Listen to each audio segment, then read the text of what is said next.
एक तो ये दही बड़े इतनी अजीब सी चीज़ होती है, इनको बड़े क्यों कहते हैं, छोटे क्यों नहीं कहते? तुम्हारे खानदान के बड़े, हमारे खानदान के बड़े, किसके खानदान के बड़े, इनको बड़े क्यों कहते हैं? इनको छोटे क्यों नहीं कहते, मंझला क्यों नहीं कहते? उसके बाद में डलता है बेसन। बेसन तो बर्तन धोने का होता है, मुंह धोने का होता है, मगर इसमें डलता है बेसन। फिर उसके अंदर डाल देते हैं हम मैदा।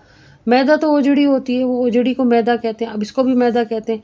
ये क्या बात हुई? मैं दा क्यों है, तुम दा क्यों नहीं है, तू दा क्यों नहीं है? मैं कहाँ से आ गया? हर चीज़ में मैं आना होती है। ये कैसा मैदा है? मैदा डालें, बेसन में मैदा डालें, अजीब सी बात नहीं है। और फिर दही बड़े, उसके बाद हमने इसमें डाल देंगे सोडा। सोडा से तो लिमका बनता है, ये कौन सा सोडा है? पकौड़ों का सोडा। फिर कास्टिक सोडा अलग होता है, वो डाल देंगे, पेट खराब हो जाएगा। अच्छा, फैटी लगाने का हमें बहुत शौक है, हमारे अंदर गुस्से इतने भरे हुए, पकौड़ों की फैटी, बेसन की फैटी, दही की फैटी, फैटी फैटी फैटी, एक दूसरे की फैटियाँ लगा लगा के हमने कौम का ये हाल कर दिया। फैटी हो गए, हमारी कौम का नाम फैटी रख देना चाहिए, और हमारे मुल्क का नाम फैटिस्तान रख देना चाहिए। खैर, मेरा ख्याल है कि फैटिस्तान तो पूरी दुनिया का ही नाम होना चाहिए। हर कोई एक दूसरे की फैटियाँ लगा रहा है, जंगें चले जा रही कम वक्तों की।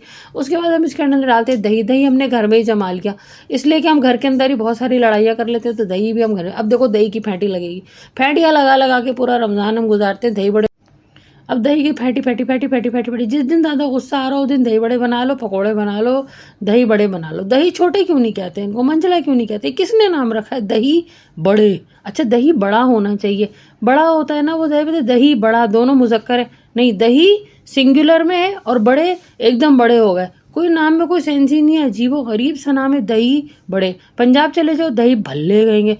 भल्ले, भल्ले क्या होता है? ये बड़े जहाँ, ये भल्ले कैसे हो गए? पंजाब में जो खानदान के बड़े होते हैं उन्हें भल्ले कहा जाते हैं, हमारे खानदान के भल्ले हैं।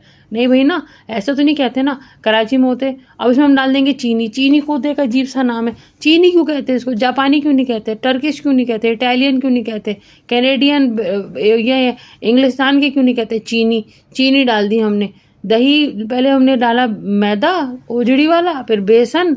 बेसन भी हमारे 10 तरह के होते हैं। फिर हमने डाल दी उसमें चीनी, जापानी नहीं डाली चीनी, हालांकि जापान में भी उगती होगी मगर वहाँ भी उसको चीनी ही कहते हैं। अजीब सी बात नहीं है? अच्छा, हमने पहले रोल बना लिए। रोल, अच्छा, हालांकि ये रोल नहीं होते, गोल नहीं होते, मगर हम इनको रोल कहते हैं। ये समोसे हैं, इनका नाम इतना भारी भरकम क्यों रख दिया समोसे? बेचारी इतनी मखमली सी चीज़ होती है, छोटी सी। उसके बाद पकौड़े, अजीब वाहियात सा नाम रख दिया, पकौड़े। अब किसी की नाक पकौड़े जैसी होती, कहते हैं पकौड़े, पकौड़े बन गए, पकौड़े बन गए। हालांकि नाक गोल होने में और पकौड़ा होने में अजीब सा फर्क है। पकौड़े देखो, इनकी तो दुमें भी निकली हुई, मगर किसी की नाक जरा सी खोलो जाए, उसको कहते हैं इसकी नाक तो पकौड़ा जैसी है। हालांकि पकौड़े तो पतले भी होते हैं, पकौड़े तो दही बड़े में भी होते हैं। हाँ, तो मैं दही भल्ले की बात कर रही थी। अब जैसे हम कराची में जो हमारे घरों के बड़े होते हैं उनको हम बड़ा ही कहते हैं, है ना, भल्ला तो नहीं कहते। तो पंजाब में दही बड़े, दही भल्ले कैसे हो गए? ये कहते हैं आइए ये देखिए, ये हमारे बुजुर्ग हैं, ये हमारे खानदान के भल्ले हैं, ऐसे तो नहीं कहते हैं ना। इसी तरह अगर आप गुजरात चले जाते, वो कहते हैं तई पल्ले। तो तई पल्ले से हमारे पल्ले तो कुछ नहीं पड़ा। बहरहाल, चाट मसाला डालो और खा लो। जाओ यार, दिमाग की दही कर दी तुम लोगों ने। हाँ, दिमाग की भी दही हो रही है, बताओ ज़रा। तो अगर दिमाग की दही हो रही है तो अगर हम थोड़ा सा दिमाग को यूं यूं करके हिला ले तो इसका मतलब अंदर लस्सी बन जाएगी। वाह भाई वाह, ये तो अच्छा हो गया। भेजा खोपड़ी ना हो गई, ग्राइंडर हो गया। ज़रा सा भेजे को यूं यूं हिलाया तो इसका मतलब है जो लोग सारी जिंदगी हर बात पे नहीं नहीं करते रहते हैं, जैसे कि बहुत ही टेढ़े दामाद होते हैं, टेढ़ी बहुएं होती हैं, या खुर्रान बड़े मियाँ होते हैं, नहीं मैं जायदाद किसी को नहीं दूंगा, नहीं मैं ये नहीं करूँगा, नहीं मैं तो ससुराल आया हूँ, मुझे इतना जहेज चाहिए, नहीं मैं तो अपने मियाँ की नहीं मानूंगी। इनके दिमाग की लस्सी कितनी बनती होगी, है ना।